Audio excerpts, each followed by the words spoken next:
Hi there. What I got here are some pieces of history. And these pieces of history are quite important. Why are they important? Well, because as of, I would say, recent times, manufactured darts were made that are rubber, hard plastic, hard vinyl. They aren't really evenly glued. They're not evenly cut. And many people are resorting to a scar barrel or something else to straighten them out, when in fact, the original designs of dart heads were probably the best you've ever seen. They just had their own complications. Today we're going to explore the top Singapore darts that were made, and they are the Pac-D, the version 1 Explorer, the version 2 Explorer, and the version 3 Explorer, also known as the Proof Dart. And which one was best? Which is not a very easy thing to answer. Why is it not very easy to answer? Well, I can tell you which one was the worst. But as for best, it highly depended on how powerful your blaster was. And me being a person who developed pistols, saw this more than probably anybody else did. This discrepancy. So in just a minute, I will explain which dart head was best, for what, and why, and which one absolutely just, I believe, just shouldn't have been made.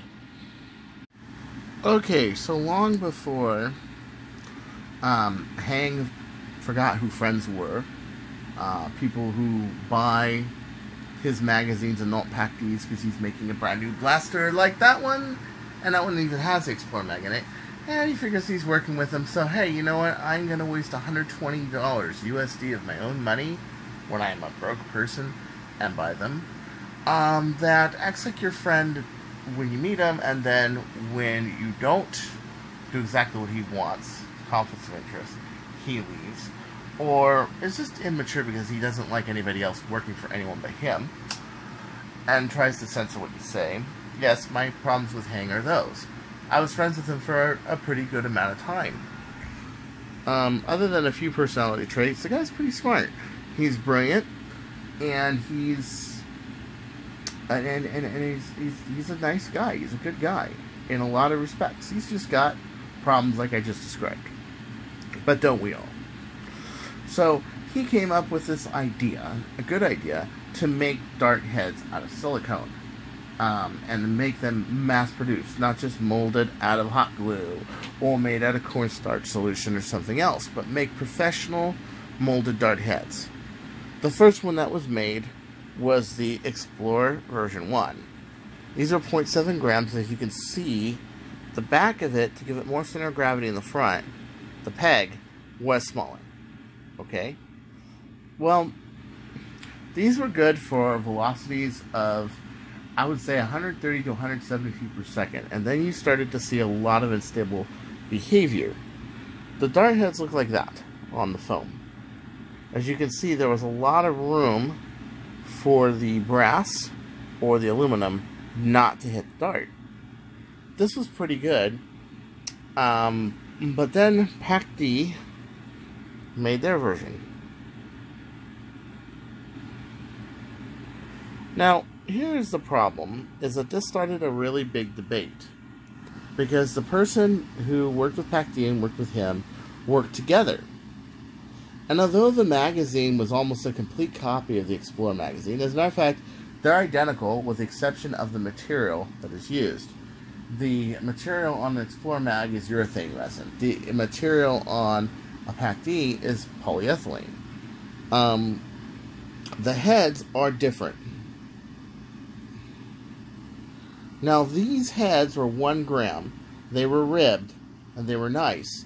There was just one problem. They were a little ahead of their time. At that time, a long shot, you were lucky to see a long shot at 200 feet per second. And this was 2012, 2013. You did see a few that were faster. Maybe 220, maybe 230, but they were rare. They also, most people didn't need that kind of power for close-quarters combat, so they rather went with 12K, 14 kilograms, and so on. 14 kilograms became a standard in the Nerf community pretty quick. And these dart heads are heavier, 1 gram. I like the fact that they're ribbed in the back, and although they carry the same profile, it is a different scale. And as you can see, they're not quite a copy. And why would I say they're not a copy? I can tell you right now, the United States court would not call them a copy because of the ribs, and because they're actually slightly bigger. And you can't exactly patent the profile. That's like patenting the wheel. That wouldn't exactly fly. But in Singapore, he got a lawsuit where PAC-Ds were illegal to sell there, and so were PAC-D mags. And the PAC-D got raided, as we all know, and that's history. Well, up till, I would say, last year, where blasters were starting to typically do 230, 250, 270, and 300 was a lot easier obtainable than it ever was before. We're talking high-pressure air kind of power out of a long shot, okay? The PAC-D was not as good, in my opinion, as the version 2. After they had made the PAC-D, Explorer made the version 2 X-Dart. It was slightly heavier at 0.9 grams, which meant it was slightly slower out of blasters that did 10K or 12K, or smaller pistols like Retaliator breaches. They were, however, more aerodynamic and had a lower coefficient of drag. But this lower coefficient of drag only helped you to a certain point. I would say the most a version 2 Explorer is really useful is probably around 230 feet per second. After that, there are better darts to get, and there's only one reason why. Weight. The weight of the dart is too light. It's only 0.9 grams. So the PAC-D still was 1 gram and had a much thicker tail to it, and it was a lot heavier. However, you needed more velocity to make this dart useful, and it wasn't until recently that really it reigned supreme over the version 2. Even when I was shooting the heavier blaster, the Bird of Prey R, that was doing 260, 270 feet per second, I did have some copies of PAC-Ds, and it was not good as the version 2s, except for in one area: stability. Why? Because it's heavier. But it didn't give me that much of a tactical advantage. Now, the real answer to which of these darts are best is how fast is your blaster going? That's right. If you have something that's light, let's say you have a 12 kilogram Retaliator, or you have like a Sita, or I would say even a Prophecy with a light spring in it, you're actually better off with the version 1s. However, Prophecy didn't exist back then, and version 1s are no longer manufactured. They were taken over by the version 2s. Which, unfortunately, what happened was a bunch of manufacturers decided, and you can see the cone profile, these were excellent darts. But what he should have done, and I'll tell you what he should have done in a minute. They had excellent profile, excellent drag. These were my favorite darts for the longest time. I bought thousands upon thousands of these dart heads. Just thousands upon thousands. I used them for many years. Okay? And they were very good. What happened was the manufacturers decided that they were going to copy them. First was somebody who made them out of silicone, rubber type urethane, but then they started to make cheap knockoff heads that are made out of rubber, like this. Now this one is actually more like what Hang sells right now, where the backs are glued, the foam is straight, the back is straight, and although the red heads are non-marking rubber, which I don't like because I think they're too porous, they're not as even as silicone, they're not as well casted, okay? They're still a lot better than an ACC version 3 or an ACC version 5. And who wants to sit there and triage darts all the time, you know? But for $35, my Explorer version 2s and version 3s that I hand glued, hand cut, hand washed, everything were $40, $100. And I recently saw someone who had a whole bag of them, and they were still good. The foam was a little messed up because they had been fired a bunch of times, but they were still together. And we'll get to that in a second, but instead of taking this dart and stretching the heel maybe a millimeter to give it 1.3 grams, he decided to come out with these. What is these? This is the version 3, also known as the proof dart. What was the main problem with the proof dart? I'll give you two. One was that the head of the dart was very close to the heel of the foam. And as we all know, foam is not that consistent. A PAC-D had the right height. Not too much cliff height, but not too little. To the point where the foam would not hit the head.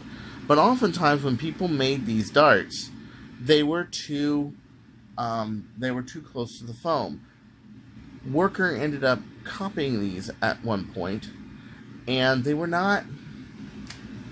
They had issues to them. The rifling, for example, even though they were made out of CNC machine, they were not. The molds were made out of CNC machine. They were not perfect.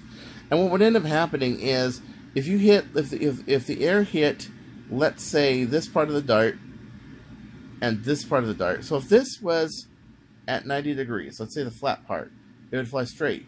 But if at 90 degrees you hit one of these vanes, it would go to the left or to the right, and it wasn't very predictable because the orientation of the dart cannot really be controlled unless you're, of course, a single shooter like me.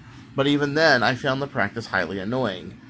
And I know this because I was a single shooter and I ran into this problem. The other problem is the CNC marks on these heads held a ton of wax.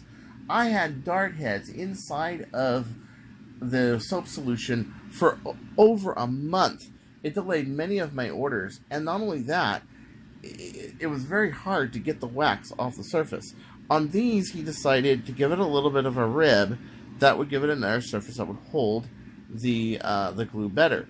However, the PAC-D still reigns supreme with its rib design. And the nice thing about the silicone darts was that you could rip them off the foam. This was the design I think Hang should have never made, right here. And in my opinion, had he just made a heavier version of that, it would have been so much better. And I still think it would have been a highly competitive product, even against junk darts. Because why is it important today? None of these are made anymore. These are obsolete. No, they're not. I'll tell you why. Because there's still people that shoot with high precision and want the silicone darts. Sure, they're not very popular. Sure, they don't sell that many. But they're still important. And one day, this whole idea of the darts, the lighter darts being better for lighter blasters, the heavier darts being made for heavier blasters. I can tell you this, that I have a 1.7 gram dart that was made out of cornstarch and a silicone peg that is excellent for long-range rifles such as the Dual Strike Magnum. But out of a pistol with a short piston, it doesn't do as well as, let's say, a PAC-D or a version 2X dart. So this is kind of like golf clubs. The weights of the darts and them being different actually contribute with different flight characteristics, and some of them better for different strength darts. That's why we really need to look into this, and hopefully one day the darts that come out of China or manufacturers will be made under much more consistent and stringent standards. Because right now, the average dart coming out of China is just sloppy. I mean, literally looks like North Korea built them. So until next time, this is Chris Cartea saying, don't you go changing.